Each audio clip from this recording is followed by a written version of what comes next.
Hello aspirants, looking at editorials for 2nd December. The first editorial in the Hindu newspaper is Patriotism by Diktat. So this is regarding the national anthem ruling of the Supreme Court. We have already discussed this yesterday in editorials. We also discussed a complete question based on this. So today's editorial in the Hindu newspaper again speaks of the Supreme Court order singling out cinema halls. So why cinema halls? It is already played in schools and colleges and it serves the purpose. Then legislatures can also be avenues where the national anthem should be played before it begins its business. Even it can be played before the judiciary starts its business. So why mandating it for cinema halls? So of course there is a precedent. Earlier it was played in cinema halls after the movie ended. But then it was seen that people would leave once the movie ends and would not wait for the national anthem. So that resulted in disrespect rather than giving respect. So later it started that it is played before the movie starts. And this is done in some states where this is mandated. But the Supreme Court ruling now calls for all states and all cinema halls to adhere to this order of mandatorily playing the national anthem before the movie starts. So that is questioned. Plus, of course, then it says that why patriotism has to be displayed. Is it to silent an odd dissenter, a person who disagrees to adhere to such ways of displaying patriotism? So that is also questioned. And it says why cinema halls are made the playground for a misplaced sense of patriotism. So again, it questions the ruling. Then the next editorial in the Hindu newspaper is HIV, the self-test option. So HIV self-testing guidelines have been released by World Health Organization presently, and there is this WHO approved, World Health Organization approved Aura Quick HIV testing. So this is based on HIV antibodies which are present in the blood samples or oral mouth samples and can be detected in 3 months. So within 3 months of getting infected, these antibodies develop and can be detected. So this Aura Quick HIV self-testing is a screening test. Means it has 90% accuracy. So if it is positive, then further blood test is required to confirm HIV. But then this is a way in which self-testing helps in ensuring that the stigma associated with HIV and people not going ahead and getting a test done. So this will help in more diagnosis of HIV positive patients taking place so that they can be given timely diagnosis and treatment, plus also it would prevent further spread of HIV through them once they are aware. So this is a major initiative, self-testing, which has taken place, and India has also required to take up this on a large scale basis because nearly 40% of people with HIV are unaware of their infection and their status because they do not go for a test. So they unknowingly transmit HIV to others as well. So this self-testing is of significance in that matter. And in India, the number of HIV patients is estimated to be 2.1 million.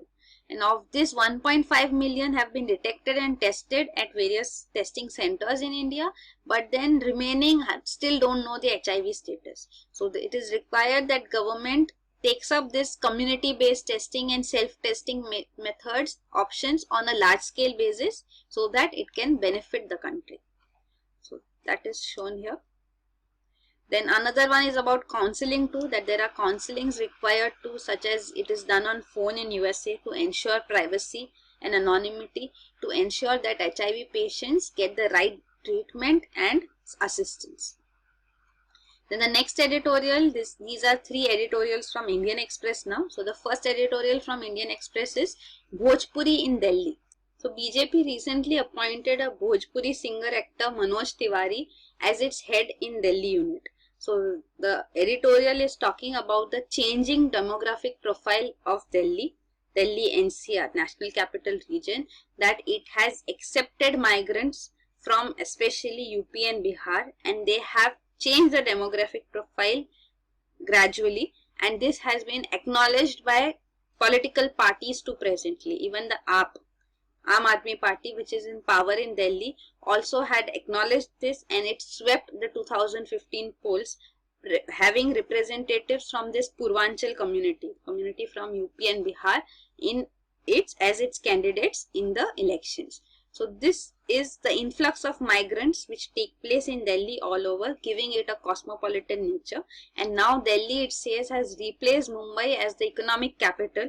So it has come on par with Mumbai. So there's not much difference. So it may overtake Mumbai too. And it says that political parties in Mumbai, in Maharashtra, like Shiv Sena, which are targeting migrants, is resulting in Mumbai dragging behind economically, rather than accepting migrants, which would bring in progress for all. So this is, it says, the NCR's emergence as an economic and cultural powerhouse rests on its openness and hospitality to immigrants. The next editorial is Broken Promises. This is regarding the Nalanda University, which was established in 2010 under the Nalanda University Act. So this wanted to recreate the original Nalanda University of ancient times in Nalanda in Bihar. So this region has been acquired in Rajgarh in Bihar state, where this new Nalanda University would be established, bringing in the same international recognition and diversity which characterized the original Nalanda University. So even a Nalanda mentors group was formed to guide the formation of Nalanda and its functioning.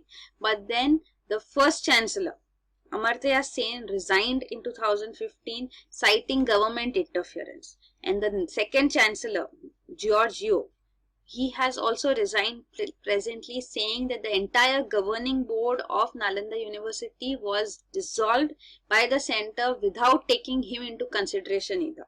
So this has been protested against. They say this is government interference in the functioning of Nalanda University. Even the strength of Nalanda is just 60 students at its peak, when around 500 acres of land has been granted for its complete construction.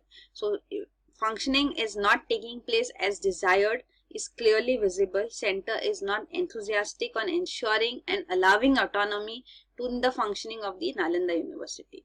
So this is being highlighted in this article. It says it may become yet another mediocre institution, churning out students who cannot make their way to larger city for better education. So this is not what we want Nalanda University to be.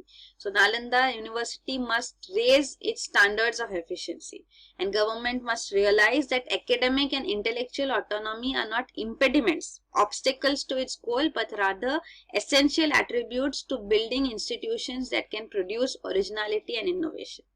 So this is how the editorial in Indian Express concludes. So this is Nalanda district in Bihar. Here you can see Nalanda, where the original university was, and this is Rajgir, where the present university is being constructed. So this is shown here. The next editorial in the Indian Express newspaper is Fantastic Terrific. So this is regarding Pakistan Prime Minister Nawaz Sharif making a call, a personal call to US President-elect Donald Trump in his Trump Tower. And this is through a private network. So there is no record, White House record or US government record of this conversation. And this comes out only when the other side speaks out that they spoke to the President-elect of USA. So now it says that Trump is converting from being a big fan of Hindu to being closer to Pakistan. So that is the point put forth. There's nothing much here. So that is it. These are the editorials in the newspapers. There are no questions for today. So that will be it. Thank you.